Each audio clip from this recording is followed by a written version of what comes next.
चलो देखो, तो आज की क्लास में अपन ये बात करेंगे बीकॉम फाइनल ईयर के सब्जेक्ट्स के बारे में। BCom third year 2025-26।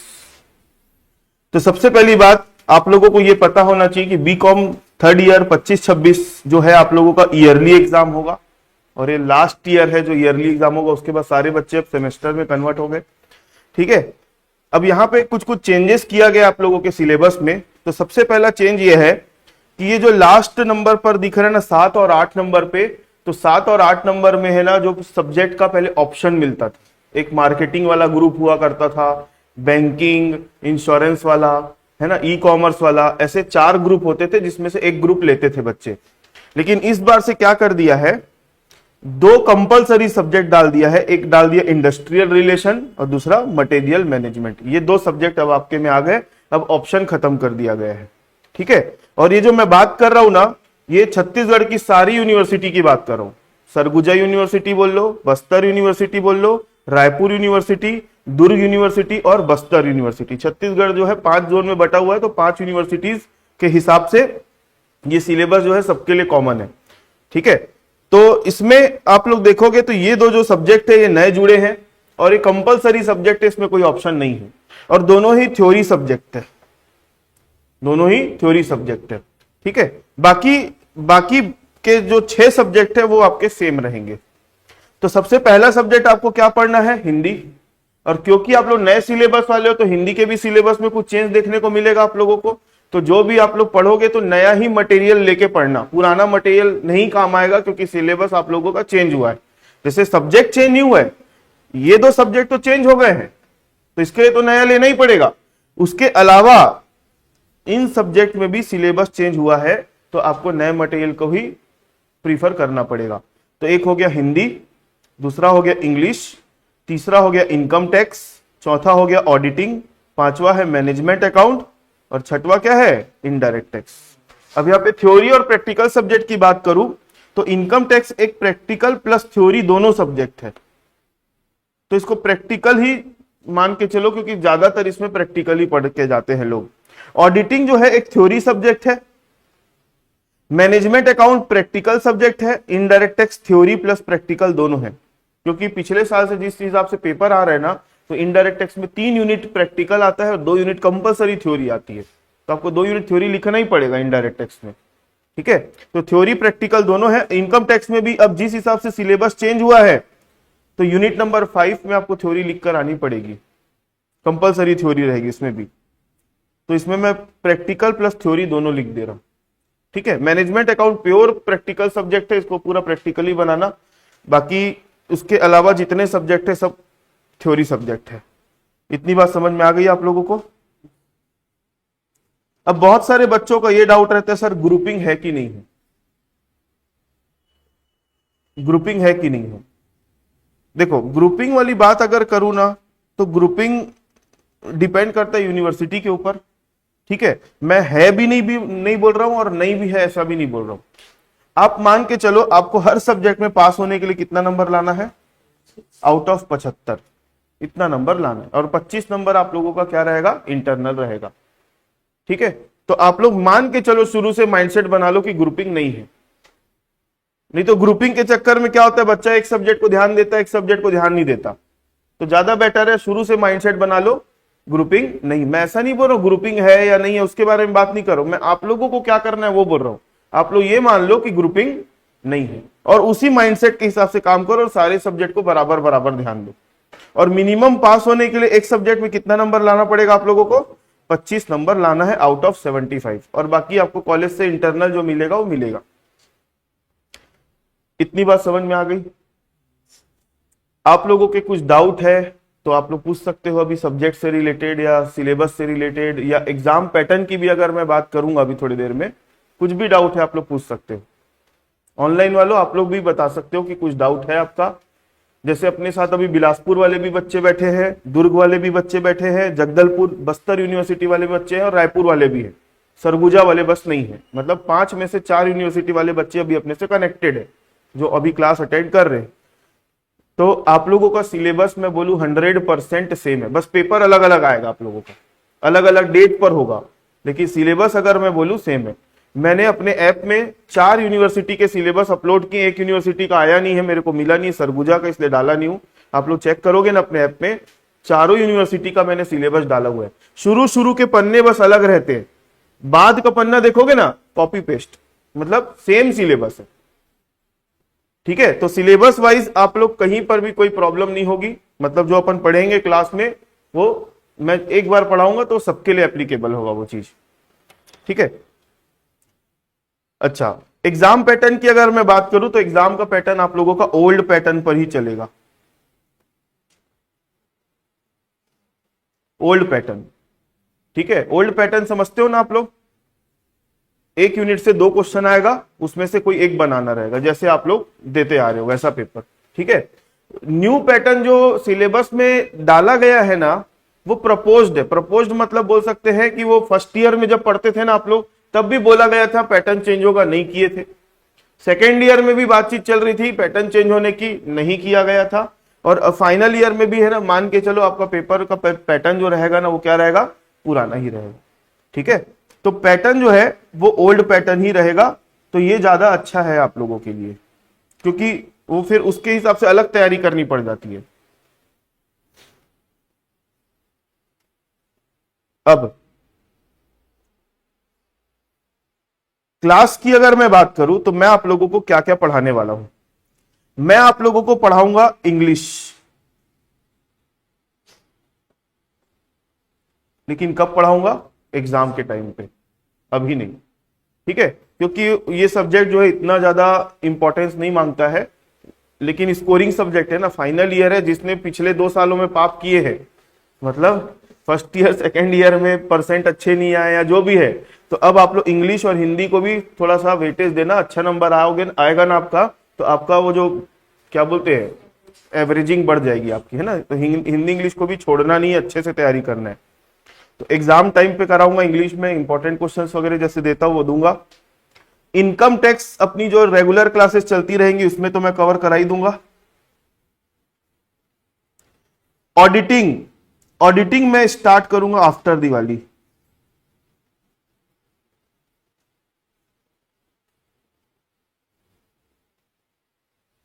After Deepawali auditing में स्टार्ट करूंगा। और ऑडिटिंग जब मैं पढ़ाऊंगा आप लोगों को तो इसका नोट्स भी क्लास से मिलेगा, तो आप लोगों को मतलब नोट्स के अलावा और कोई चीज प्रीफर करने की जरूरत नहीं है। ठीक है, मैनेजमेंट अकाउंट की भी क्लास जो लगेगी आपकी रेगुलर बेसिस पे लगेगी। ठीक है, इनडायरेक्ट टैक्स की क्लास भी आपकी रेगुलर बेसिस पे लगेगी।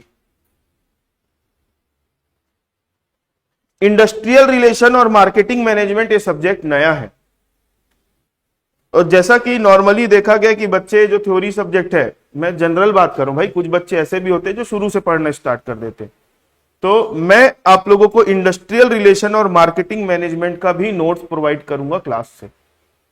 तो आप लोगों को ये नोट्स पढ़ लोगे तो उसके अलावा फिर आपको कुछ और रिफर करने की जरूरत नहीं है। ठीक है, नोट्स में इंपॉर्टेंट क्वेश्चंस वगैरह जो जो अपने एग्जाम में आने लायक होते हैं तो ये सब, और ऑडिटिंग, ये 3 थ्योरी सब्जेक्ट जो है इसके मैं क्लास से ही नोट दूंगा आपको, उतना पढ़ लोगे बहुत है अपने आप में। ठीक है, प्रैक्टिकल सब्जेक्ट्स की बात करूं तो इसकी क्लासेस रेगुलर लगते रहेगी आप लोगों की, और ऑडिटिंग मैं पढ़ाऊंगा आप लोगों को क्लास में। और ये वाली जो क्लास है, ये वाले जो इंडस्ट्रियल रिलेशन और मार्केटिंग मैनेजमेंट है, इसकी क्लास नहीं लगेगी, लेकिन इसका क्या मिलेगा, नोट्स। नोट्स तो सबका मिलेगा हिंदी इंग्लिश को छोड़ के। ठीक है, नोट्स सबका दिया जाएगा आप लोगों को हिंदी इंग्लिश को छोड़ के। हिंदी का सिलेबस अब लिखाने में बहुत समय लग जाएगा, तो मैं आप लोगों को सिलेबस डला हुआ है ऐप पे, आप लोग देखोगे तो। ठीक है, सिलेबस जो है हिंदी का डला हुआ है, तो आप लोग उसमें से देख सकते हो। तो ये मैंने यहां पर सब्जेक्ट्स के बारे में लिखवा दिया, और क्लास किस तरीके से रहेगी उसके बारे में बता दिया, कौन कौन सा सब्जेक्ट मैं पढ़ाऊंगा आप लोगों को, ये सब। मैं हिंदी इंग्लिश की क्लास लगेगी। हिंदी मैं इसलिए नहीं बोल रहा हूं क्योंकि देखो मैं हिंदी का टीचर नहीं हूं, तो मैं आपको गाइड कर सकता हूं, ये पढ़ लो वो पढ़ लो, इंपॉर्टेंट क्वेश्चंस बता दूंगा, लेकिन क्योंकि मेरा सब्जेक्ट नहीं है ना, तो मैं मतलब वो, हाँ वो तो दूंगा ना मैं। हिंदी का आईएमपी क्वेश्चन मिलेगा, लिख देता हूं यहाँ पे आईएमपी क्वेश्चन, ठीक है। और इंग्लिश में पढ़ाऊंगा प्लस आईएमपी क्वेश्चन वगैरह तो मिलेगा ही मिलेगा। मतलब ऐसा कोई भी सब्जेक्ट नहीं है जो अपने कवरेज से छूटने वाला है, मैं सारे सब्जेक्ट में आप लोगों के साथ रहूंगा। लेकिन जो मेन 3 सब्जेक्ट है ना, इनकम टैक्स, मैनेजमेंट अकाउंट और इनडायरेक्ट टैक्स, ये प्रैक्टिकल सब्जेक्ट है, इसकी रेगुलर क्लासेस चलेंगी। और बाकी के सब्जेक्ट में मैं आप लोगों की हेल्प करूंगा, और ऑडिटिंग की भी क्लास लूंगा, लेकिन वो दिवाली के बाद, ठीक है। तब तक क्या है, अपने से और बच्चे जुड़ जाएंगे। और थ्योरी सब्जेक्ट है तो मैं उसके जैसे अभी रेगुलर क्लास में क्या अपने 2 बैच बन गए, एक सुबेरे लगता है, एक दोपहर को लगता है, और एक बैच अभी शाम की तैयारी चल रही है। तो अब मैं जैसे कि सब्जेक्ट अगर बोलूं ऑडिटिंग, तो ऑडिटिंग में अलग अलग 3-4 बैच नहीं बना सकता, उसके लिए मेरे को एक ही बैच बनाना पड़ेगा। तो उसमें मैं सारे लोगों को कंबाइन करके पढ़ाऊंगा, ठीक है। तो दिवाली तक अपन वेट कर लेते हैं, उसके बाद मैं ऑडिटिंग चालू कर दूंगा। अगर ऑडिटिंग लग रहा है किसी को अभी से पढ़ना है, तो मेरी रिकॉर्डेड क्लास हमारे ऐप में डली हुई है, ऑडिटिंग की नोट्स भी डले हुए हैं। अब अभी से अगर किसी बच्चे को लगता है कि ऑडिटिंग हमको पढ़ के चलना चाहिए, तो आप लोग ऐप डाउनलोड कर लो। डाउनलोड तो किए हो अपने सब स्टूडेंट आप लोग, जो नहीं किया वो भी डाउनलोड कर लो, और ऑडिटिंग का एक्सेस मैं दे दूंगा उसमें। तो आप लोग धीरे धीरे अपना, लेकिन वो नई रिकॉर्डिंग नहीं है, वो पुरानी रिकॉर्डिंग है, ठीक है। तो ऑडिटिंग आप लोग अभी से पढ़ना, और लाइव जो पढ़ाऊंगा मैं बाद में आप लोगों को दिवाली के बाद स्टार्ट करूंगा पढ़ाना, ठीक है। हिंदी मीडियम वाले स्टूडेंट्स को एक समस्या रहती है कि सर आप इंग्लिश में बताते हो। देखो, हिंदी इंग्लिश वाली बात नहीं है, मैं दोनों लैंग्वेज में बराबर बराबर पढ़ा सकता हूं आप लोगों को। समस्या क्या की है, क्लास में अगर मैं डबल लैंग्वेज यूज करना चालू कर दूं ना, लिखना, तो समय डबल लग जाएगा, बहुत मतलब हमारा समय वेस्ट होगा, ठीक है। तो मैं कोशिश करता हूं कि आप लोगों को इंग्लिश में लिखाऊं, और नोट्स वगैरह जो है वो आप लोगों को हिंदी में भी प्रोवाइड कर दूं। तो अभी जो भी चैप्टर्स हमारे चलेंगे, उसमें मैं आप लोगों को नोट्स दोनों लैंग्वेज में प्रोवाइड करते जाऊंगा, इंग्लिश में भी और हिंदी में भी। वैसे भी हिंदी मीडियम वाले बच्चे हैं, 99% बच्चे लोग क्वेश्चन इंग्लिश में ही बनाते हैं। हाँ, क्वेश्चन पढ़ने का जो काम रहता है वो हिंदी वाला क्वेश्चन पढ़ लेंगे, लेकिन बनाते किस में है, वो इंग्लिश में ही बनाते हैं। तो इसलिए मैं इंग्लिश को पहले प्रीफर कर रहा हूं। और नोट्स वगैरह जो आप लोगों को मिलेगा, ऑडिट का नोट्स हो गया, ये वाला इंडस्ट्रियल रिलेशन, मार्केटिंग में मटेरियल मैनेजमेंट, ये सारे नोट्स आपको हिंदी वालों को हिंदी में भी मिलेंगे, इंग्लिश वालों को इंग्लिश में भी मिलेंगे। क्लियर है मेरी बात? अच्छा, नोट्स जो है ना, नोट्स ये मैं आप लोगों को, इसका पीडीएफ हमारे ऐप में अवेलेबल रहेगा। नोट्स का पीडीएफ हमारे ऐप में अवेलेबल रहेगा। मैं इनकम टैक्स, मैनेजमेंट अकाउंट और इनडायरेक्ट टैक्स की नोट्स की बात नहीं कर रहा हूं, मैं किसकी बात कर रहा हूं, ऑडिट, इंडस्ट्रियल रिलेशन और मटेरियल मैनेजमेंट के नोट्स की बात कर रहा हूं, थ्योरी सब्जेक्ट के नोट्स की बात। तो ये 3 सब्जेक्ट के जो नोट्स है ये ऐप में अवेलेबल रहेंगे। अगर आप बोलोगे सर इसको प्रिंट करा के दो, जो प्रिंटिंग चार्ज है 20-25 रुपए, 30 रुपए जो मेरे को खर्चा आएगा, तो वो मैं करा के आप लोगों को दे सकता हूं, ठीक है। मतलब एकदम कॉस्ट पे, मतलब जन सेवा बोलते हैं ना, कॉस्ट पे दूंगा, मेरे को उसमें कुछ कमाना नहीं है आप लोगों से, ठीक है।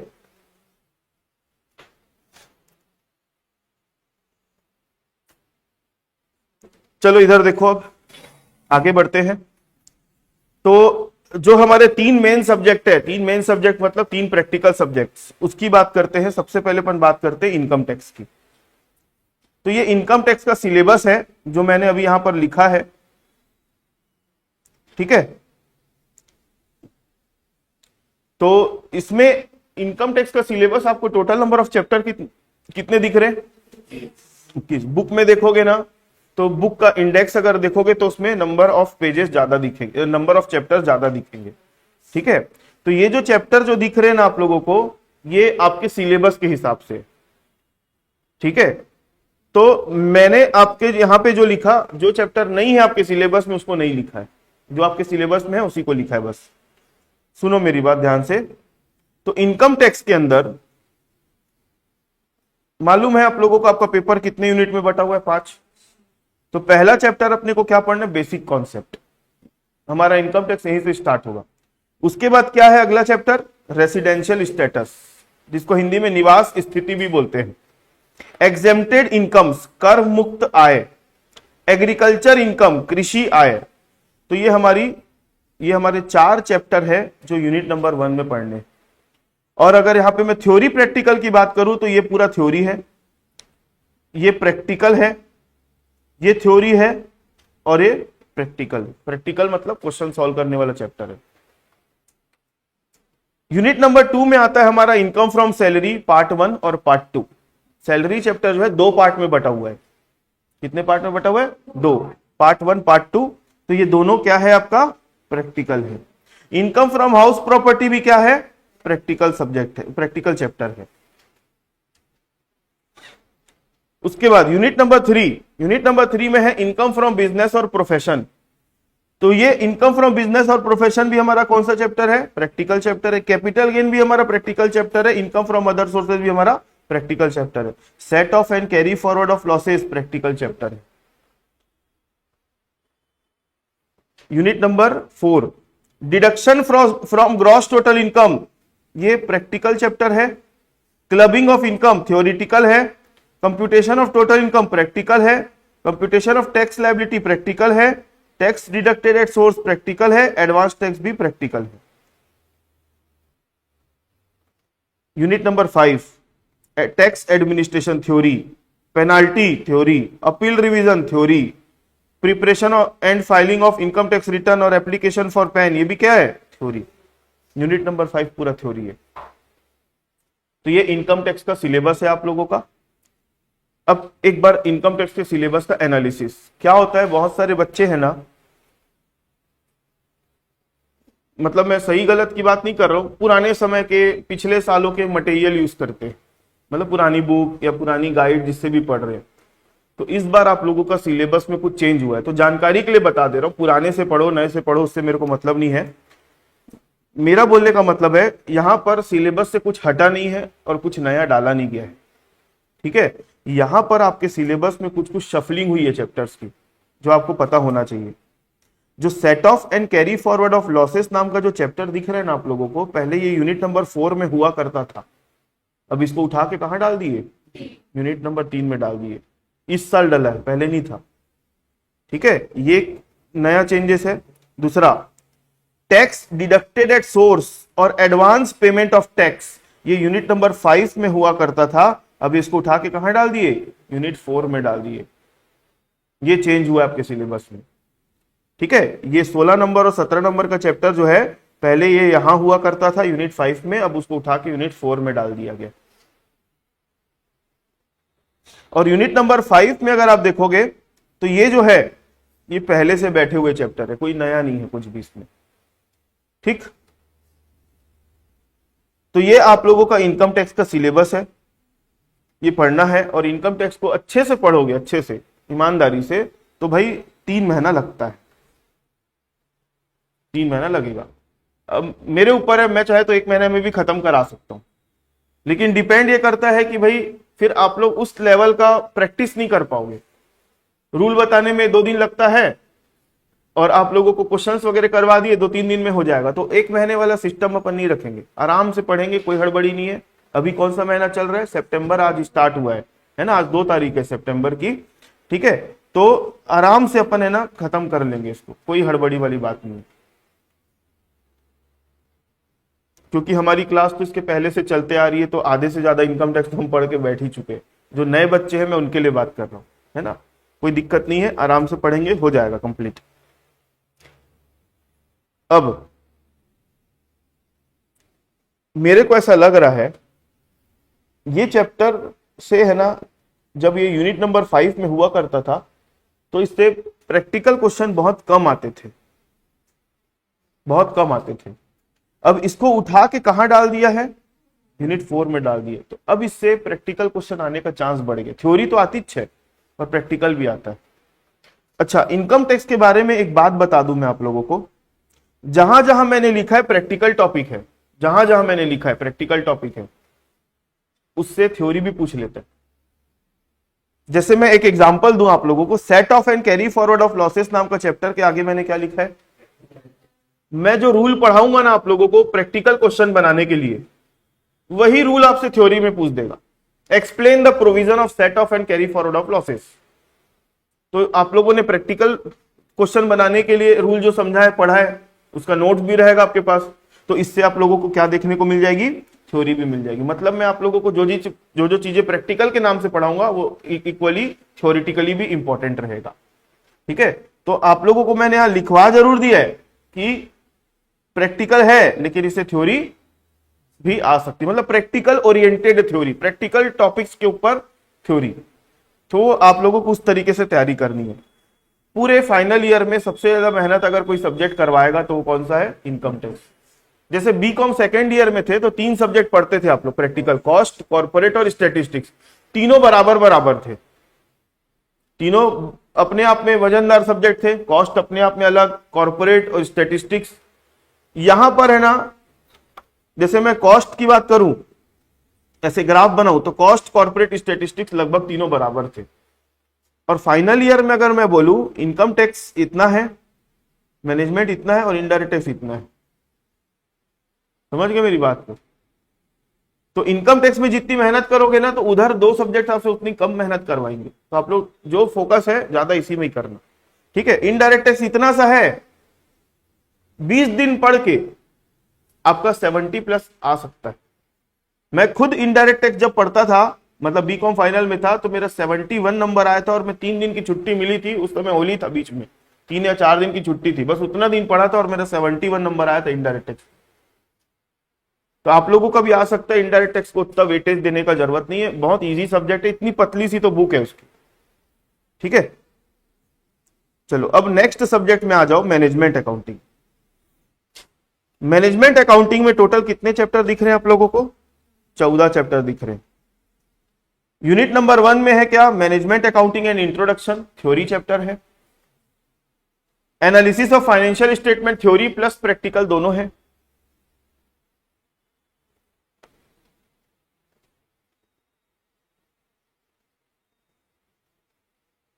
रेशियो एनालिसिस पूरा पूरा प्रैक्टिकल है। फंड फ्लो स्टेटमेंट प्रैक्टिकल है। कैश फ्लो स्टेटमेंट क्या है? प्रैक्टिकल है।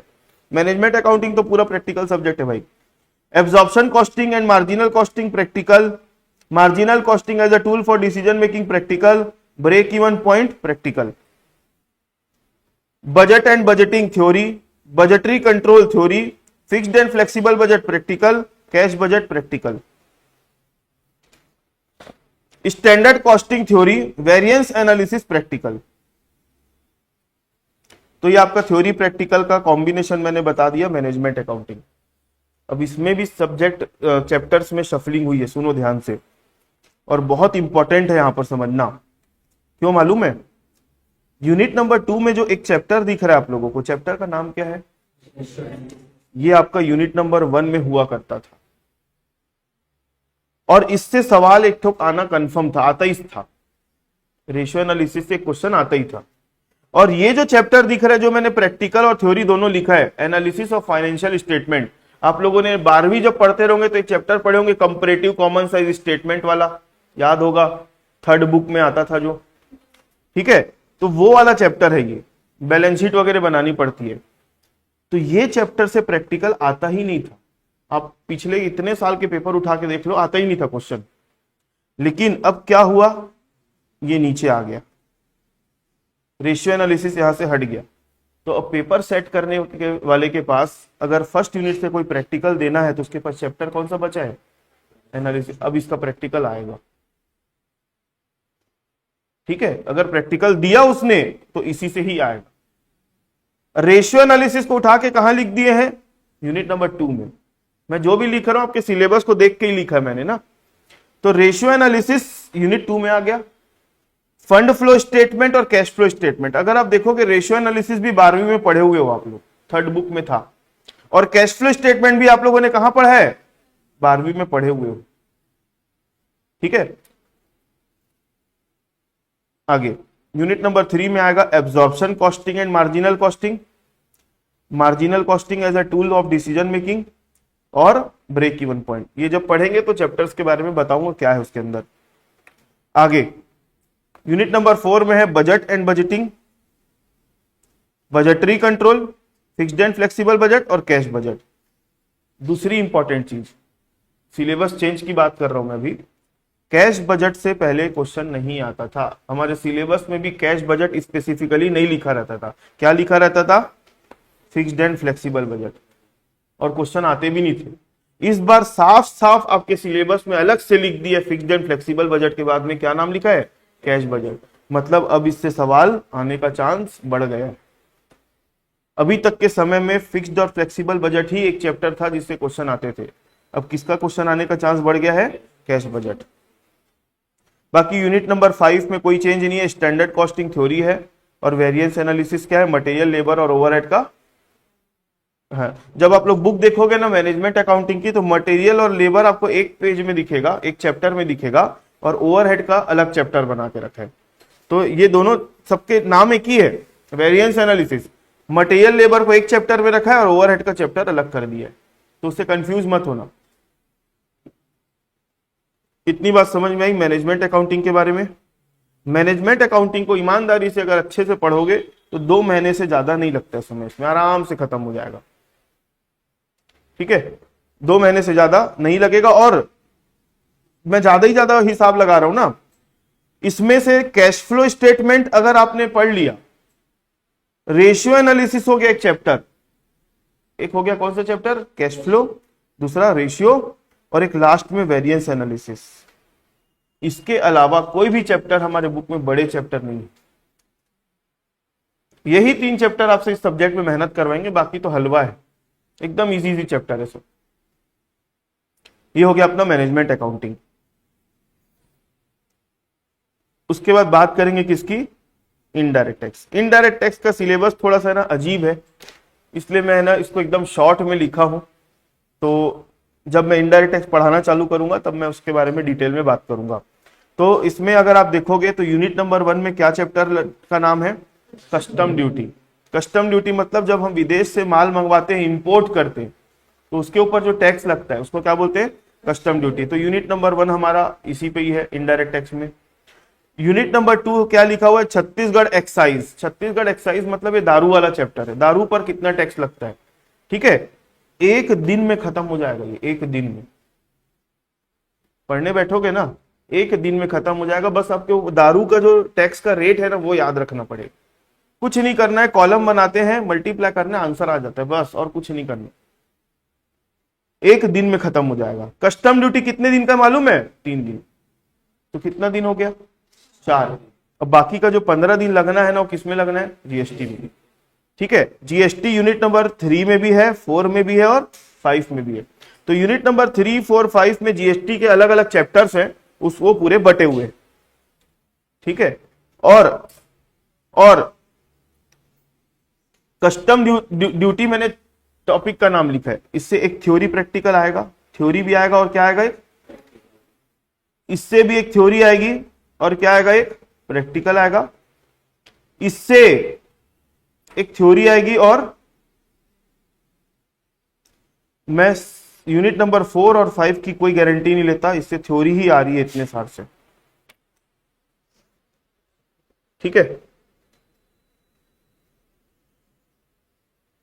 चैप्टर बहुत सारे जीएसटी में प्रैक्टिकल के आने लायक, लेकिन पेपर अभी पिछले 3-4 साल का उठाओगे ना तो 2 यूनिट जीएसटी पूरी प्योर थ्योरी आ रही है।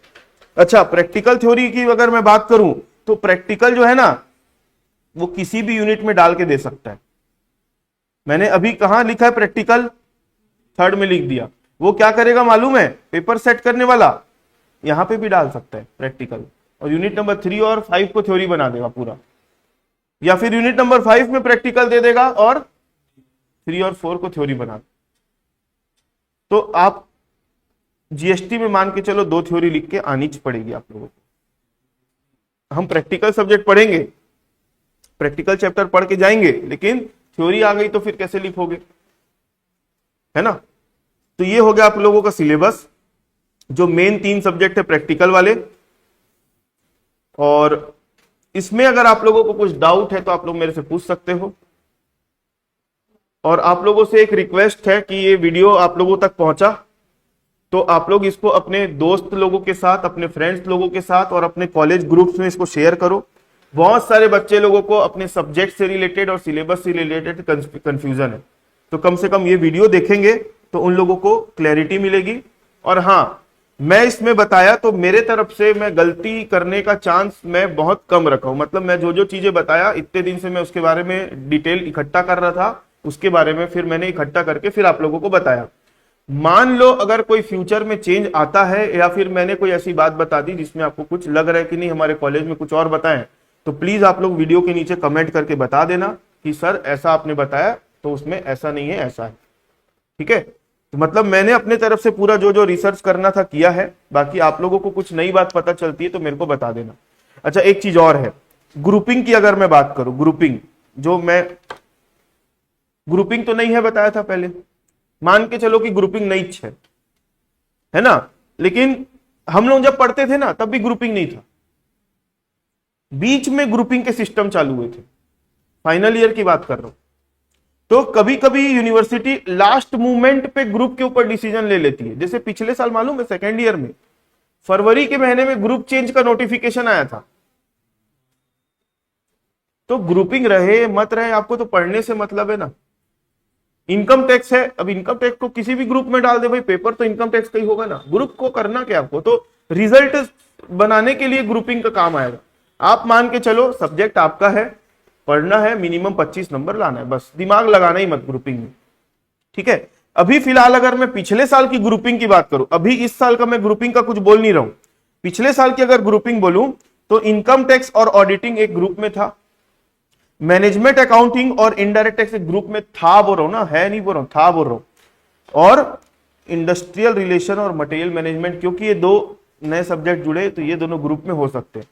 अब यूनिवर्सिटी के ऊपर डिपेंड करता है कि वो इन ग्रुप में कुछ चेंज कर सकता है अगर ग्रुपिंग किया तो, नहीं तो इंडिविजुअल सब्जेक्ट तो है ही। तो ग्रुपिंग का मेरे हिसाब से कोई टेंशन मत लो, पेपर देने से मतलब रखो, मिनिमम 25 नंबर लाना है हर सब्जेक्ट में, है ना। इंपॉर्टेंट क्वेश्चंस वगैरह आप लोगों को जैसे पिछले साल मिला था वैसे इस बार भी मिल जाएगा। और कोई भी आप लोगों को डाउट होगा, क्वेरी होगा, तो आप लोग बिल्कुल कॉल या मैसेज करके पूछ सकते हो। और हमारी क्लासेस स्टार्ट हो गई है, रिकॉर्डेड, ऑनलाइन, ऑफलाइन तीनों मोड पे। आप लोगों को अगर क्लासेस से रिलेटेड अधिक जानकारी चाहिए तो आप इस नंबर पर कॉल कर सकते हो 9907134386। ठीक है, चलो क्लास ओवर, फिर अपन नेक्स्ट क्लास में मिलते हैं।